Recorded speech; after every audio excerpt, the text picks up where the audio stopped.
হযরত ওমর একদিন তিনি হেঁটে কোথাও যাচ্ছিলেন। কিছু দূর যাওয়ার পরেই দেখলেন এক বৃদ্ধা কি যেন বিড়বিড় করছে। হযরত ওমর তার কাছে গেলেন, তার খোঁজ খবর নিলেন, জিজ্ঞাসা করলেন, আচ্ছা বুড়িমা, খলিফা ওমর সম্পর্কে তোমার ধারণা কি? বুড়ি হযরত ওমরকে আগে কখনো দেখেনি, তাই তাকে সে চিনতে পারেনি। বুড়ি হযরত ওমরের কথা শুনে কিছুটা বিরক্ত হলো, বলল, ওমর টোমর দিয়ে আমি কি করব? আমার কি এমন ঠেকা পড়লো যে আমার তার খবর নিতে হবে? নিজের চিন্তায় বাঁচি না। বুড়ির কথায় ছিল রাগ আর অসন্তোষের ছাপ। হযরত ওমর আবার তাকে জিজ্ঞাসা করলেন, বুড়িমা, ওমরের উপর তোমার এত রাগ কেন? বুড়ি চেঁচিয়ে জবাব দেয়, রাগ হবে না কেন? এই যে সে খলিফা হয়েছে, তো আমায় কি একটা পয়সাও দিয়েছে? নাকি কোনোদিন আমার খোঁজ খবর নিয়েছে যে আমি কি হালতে আছি? ও মানুষ না। হযরত ওমর বুড়ির কথা শুনে বড়ই চিন্তিত হলেন। ঠিকই তো, আমি তো তার তেমন খোঁজ খবর নিতে পারিনি। তিনি কিছুটা নরম হয়ে বুড়িকে আবার জিজ্ঞাসা করলেন, আচ্ছা তুমি কি অবস্থায় আছো ওমর কি করে জানবে? তুমি গিয়ে ওমরকে সব জানিয়ে আসলেই তো পারতে। বুড়ি জবাব দেয়, কেন? আমি জানাতে যাব কেন? ওমরই তো আমিরুল মুমিনিন, সেই তো সবার খোঁজ খবর নেবে, আর এই জন্য রাষ্ট্রের দায়িত্ব গ্রহণ করেছে। রুক্ষ ভাষায় বৃদ্ধা জবাব দিল। হযরত ওমর শান্তভাবে আবারও বললেন, আচ্ছা ওমর খলিফা হওয়ার পর তুমি যে কষ্ট পেয়েছো, সেই কষ্টের বিনিময়ে তুমি কত টাকা পেলে ওমরকে মাফ করে দেবে? বৃদ্ধার সাথে এইসব কথা চলছে। এমন সময় হযরত আলী এবং আব্দুল্লাহ ইবনে মাসউদ রাদিয়াল্লাহু তাআলা আনহু তারা এসে হাজির হলেন।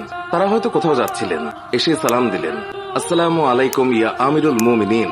আগন্তুক দুই ব্যক্তির মুখে আমিরুল মুমিনিন শব্দ শুনে বৃদ্ধা তাজ্জব হয়ে গেল। সে ভয়ে কাঁপতে লাগলো আর ভাবতে লাগলো যে ওমরের সামনে তাকে এত গালমন্দ করেছে।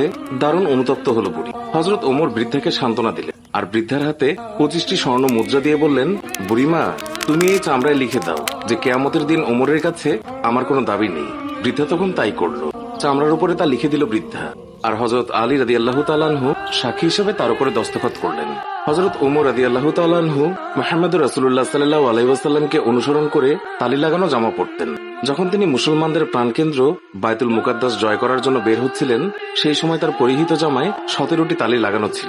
যখন তিনি তালিযুক্ত জামা পরিহিত অবস্থায় জেরুজালেমের উদ্দেশ্যে রওনা হয়েছিলেন, সাহাবাদের মধ্যে থেকে কেউ একজন হযরত আলী রাদিয়াল্লাহু তাআলা আনহুকে বললেন, ইয়া আলী, হযরত ওমর রাদিয়াল্লাহু তাআলা আনহুকে বলুন অন্তত আজকের দিনে তালিযুক্ত কাপড় খুলে একটু ভালো কাপড় পরিধান করার জন্য, কারণ তিনি ইহুদি খ্রিস্টানদের দেশে যাচ্ছেন। তারা হয়তো আমিরুল মুমিনিনকে দেখে বিরূপ মন্তব্য করতে পারে। তারা তিরস্কার করে বলতে পারে, মুসলমানগণ খলিফার জন্য একজোড়া ভালো কাপড়ের ব্যবস্থাও করতে পারেনি। আপনি খলিফাকে বুঝিয়ে বলুন। সাহাবাদের পিড়াপিড়িতে হযরত আলী রাদিয়াল্লাহু তাআলা আনহু কথাটি বলার জন্য হযরত ওমরের কাছে গেলেন, কিন্তু এমন কথা বলার সাহসী পেলেন না, কারণ হযরত ওমর রাদিয়াল্লাহু তাআলা আনহু তিনি এমনিতেই গরম। তারপরেও এমন স্পর্শকাতর বিষয়ে মুখটাই বা খুলবেন কিভাবে? অনেক চেষ্টা করলেন, কিন্তু কোনোভাবেই বলতে পারলেন না। ফিরে এলেন সাহাবাদের কাছে, নিজের অপারগতা প্রকাশ করলেন। হযরত আলী রাদিয়াল্লাহু তাআলা আনহু বললেন, আমি যখন বলার জন্য তার কাছে গিয়েছি তখন আমার কথা বলার শক্তি হারিয়ে ফেলেছি। এবার সাহাবাগণ পরামর্শ করলেন, তাহলে এই কথা খলিফার কাছে কে বলতে পারে?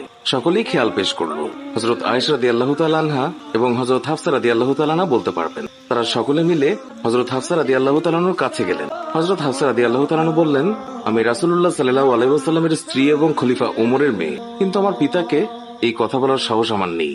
আমি এই কথা বলতে পারবো না। হযরত আয়েশা রাদিয়াল্লাহু তাআলা আনহা বলতে পারবেন। সাহাবায়ে কেরাম হযরত আয়েশার কাছে দরখাস্ত করলেন।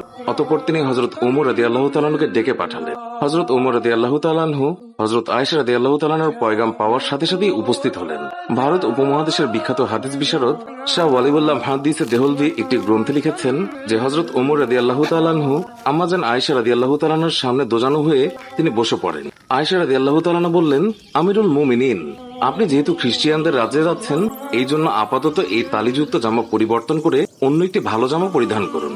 আম্মাজান আয়েশা রাদিয়াল্লাহু তাআলা আনহার কথা শেষ হতে না হতেই খলিফাতুল মুমিনিন কেঁদে ফেললেন। আয়েশাকে বললেন, আম্মা, আপনি কি আমাকে রাসূলুল্লাহ সাল্লাল্লাহু আলাইহি ওয়াসাল্লাম থেকে দূরে সরিয়ে রাখতে চাচ্ছেন? আপনার কি রাসূলের সাথে কাটানো দিনগুলোর কথা মনে নেই, যে দিনের পর দিন নবীজি সাল্লাল্লাহু আলাইহি ওয়াসাল্লাম উপবাস থেকেছেন? 3 দিন পর্যন্ত নবীজি সাল্লাল্লাহু আলাইহি ওয়াসাল্লামের চুলায় আগুন জ্বলেনি।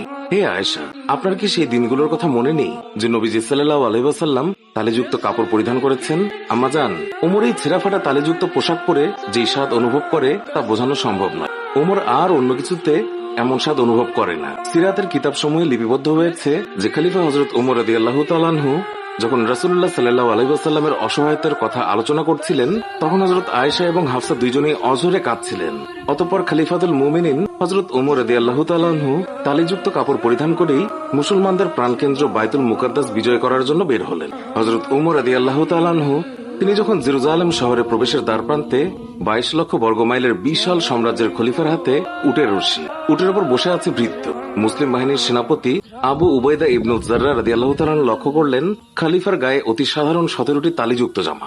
উটের রশি ধরে টানছেন মুসলিম বিশ্বের খলিফা, আর ভৃত্য বসে আছে সেই উটের উপর। এটা দেখে রোমানরা কি মনে করবে, এইসব ভেবে তিনি বললেন, হে আমিরুল মুমিনিন, আমরা এমন এক জায়গায় আছি যেখানকার লোকেরা চাকচিক্য পছন্দ করে, মানুষের বাহ্যিক সৌন্দর্য দেখে মানুষের মর্যাদার বিচার করে। তাই আপনি যদি একটু ভালো পোশাক পরতেন তাহলে তা কতই না উত্তম হতো। হযরত ওমর রাদিয়াল্লাহু তাআলা আনহু আবু উবাইদা ইবনুল জাররার কথায় রেগে গেলেন, তার বুকে আঘাত করলেন আর বললেন, আমি তোমার পক্ষ থেকে এই কথাগুলো আশা করিনি। হযরত ওমর রাদিয়াল্লাহু তাআলা আনহু বললেন, আমি হচ্ছি সেই জাতি যাদের মহান আল্লাহ ইসলাম দ্বারা সম্মানিত করেছেন। আমরা যদি ইসলাম ছাড়া অন্য কোনো উপায়ে সম্মান খুঁজি তাহলে মহান আল্লাহ তাআলা আমাদের অসম্মানিত করবেন।